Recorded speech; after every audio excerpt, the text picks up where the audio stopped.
টিএসসিতে বিশ্বকাপের ফাইনাল দেখতে জড়ো হয়েছেন আর্জেন্টিনা স্পেনের হাজারো সমর্থক।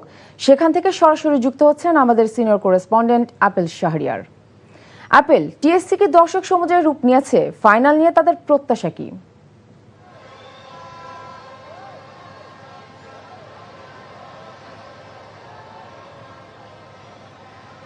ফুটবল বিশ্বকাপের ফাইনাল ম্যাচ, টান টান উত্তেজনা। আর্জেন্টিনা নাকি স্পেন, কার ঘরে উঠছে শিরোপা। এবং টিএসসিতে আমি দেখছি হাজারো দর্শক। শুধু যে আর্জেন্টাইন সমর্থকরাই যে রয়েছেন এমনটি নয়, স্পেনের সমর্থক রয়েছে। দুই দলেরই সমর্থকদের সঙ্গে আমি কথা বলেছি। আর্জেন্টিনার প্রত্যাশা করছেন যে আবারও তারা শিরোপা ঘরে নিতে পারবেন, তবে স্পেন বলছে বিষয়টি এত সহজ নয়। কেননা স্পেনের যে টিম, দুর্দান্ত টিম, তারা আশা করছেন স্পেনের ঘরে এবার বিশ্বকাপ উঠছে। তবে দেখেছি যে টিএসসিতে আপনি দেখতে পাচ্ছেন যে বাঁধ ভাঙ্গা উচ্ছ্বাস, এবং টিএসসিতে যে বড় পর্দায় যে খেলা দেখা হচ্ছে, খেলা এর মধ্যে শুরু হয়ে গেছে। তবে এই বড় পর্দার বাইরেও অর্থাৎ টিএসসির মোড় এবং আশপাশেও হাজারো ফুটবল প্রেমীরা কিন্তু এখানে উপস্থিত হয়েছেন।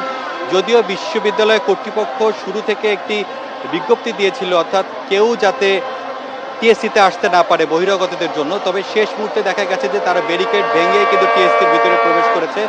শুধু যে দেখেছি নানা শ্রেণী পেশার মানুষ, অর্থাৎ অনেকে পরিবার নিয়ে এসেছেন, ছোট্ট বাচ্চা শিশুকে নিয়ে এসেছেন এই ফাইনাল ম্যাচটি উপভোগ করার জন্য।